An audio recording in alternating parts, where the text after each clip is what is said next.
Today we're going to learn the Gemarah from Chok L'Israel for Yom Shalishi, for Tuesday, for Parashat Bo. Tanya, we learn in the Baraita, Amar Rabban Gamliel said, Pa'am achat haiti me'alech basfina. One time I was in a boat, v'ra'iti sfina achat shenishbera, and I saw a boat that broke apart in the sea. There was a shipwreck. והייתי מצטער על תלמיד חכם שבא ומנו Rabbi Akiva. And I was grieving on one Talmid Chacham that was in that boat that was shipwrecked, and the name of that rabbi was Rabbi Akiva.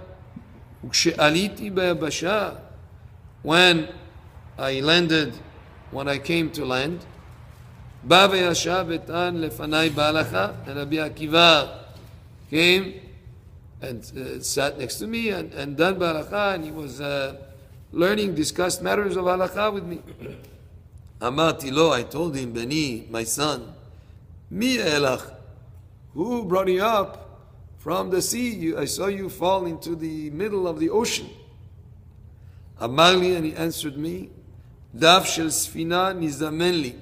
There was a plank from a boat that came to me. In other words, I found one in the sea, a plank of wood. V'chol gal v'gal sheba alai, and any wave that approached me, ni'anati lo roshi, I sort of bent my head to it to avoid the full force of the wave. Sort of like bow the head to let the wave pass over. Mikan amru hachamim, from this the sages learned, im yavo'u reshaim al adam, if wicked people come to attack a person, yena'neh lahem rosho, if he should bend his head to them. And Rashi explains what is yena'neh lahem rosho. Yitche mipnei hasha'ah velo yitgareh bahem. He should not go full force against them. He should not prod them on to conflict. He should just sort of like the way, like the French have a poem, or like this, the cedar tree and the roseau, the cane, the bamboo. When there is a wind, the wind can uproot the cedar tree, right? Yeah. But the bamboo sort of bends. It's just bend and come back to it. Exactly. But it's flexible.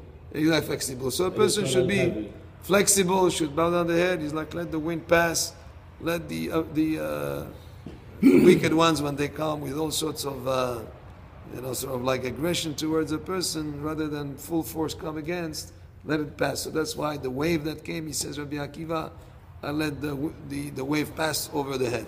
There is a drash on the Mishnah, Omdim, Tzefufim, Umishtahavim, Revahim, that when they were in Bet HaMikdash, one of the miracles, when they stood, they were all they was very crowded. But when they bowed down, it was spacey. There was like space around them. There's a drash that explained this, in a different way. Omdim, as another explanation. When a person is strict about his opinions and then tzafuf, it's tight, it looks like crowded. But when a person is flexible, Revachim, there is space, a person feels comfortable. So there's an idea here also to be learned from every wave that came his way. He let it pass over his head. He didn't oppose to it full force. He avoided the force of that. But Amarti be'ota sha'a, I said at that moment, Kama gedolim divrei chamim, how great are the words of the sages. She'amru mayim sheyesh lahem sof muteret.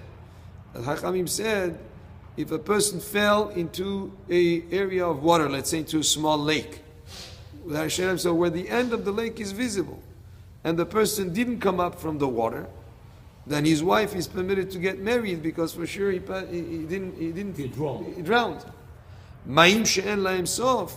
But if he fell into an ocean where the end of that area of water is not visible, you cannot see the sof, you cannot see the end of it, then in that case, his wife is not permitted to get married. Why? Because even though we didn't see him come back to the surface, maybe an area we don't see it anymore, maybe a ship would come to pick him up.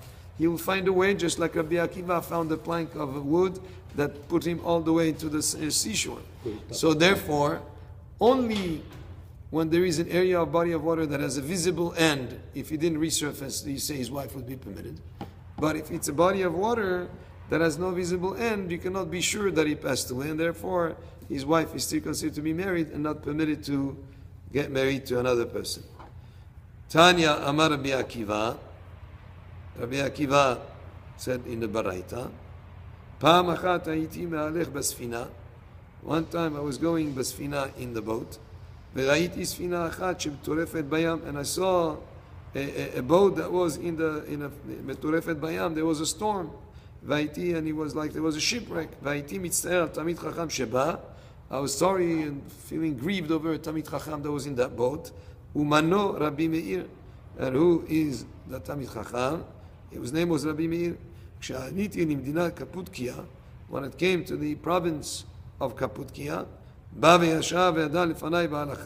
he came and sat with me and discussed with me matters of halacha. I told him, Beni who helped you to come up ashore?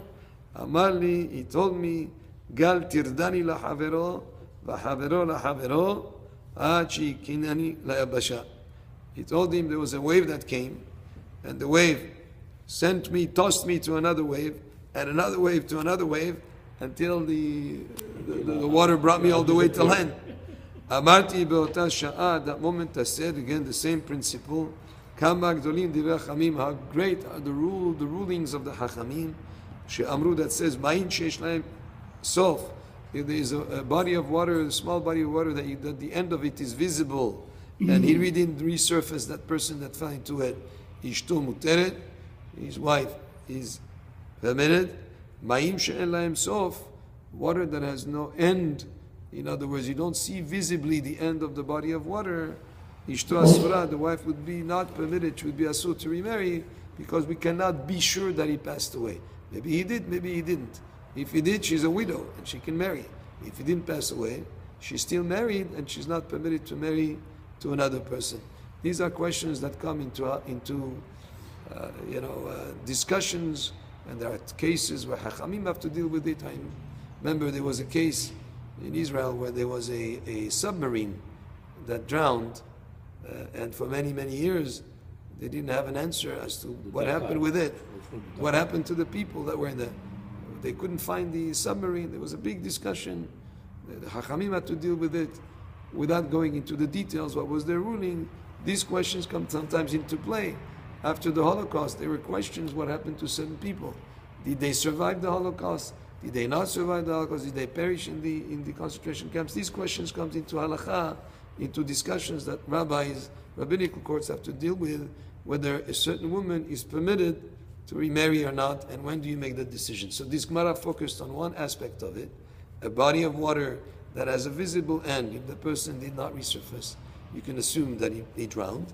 But a body that has no visible end, like an ocean, you cannot be so sure, because maybe he resurfaced, like the cases of Rabbi Akiva and Rabbi Meir here. Baruch Adonai le'olam, amen ve'amen. One question.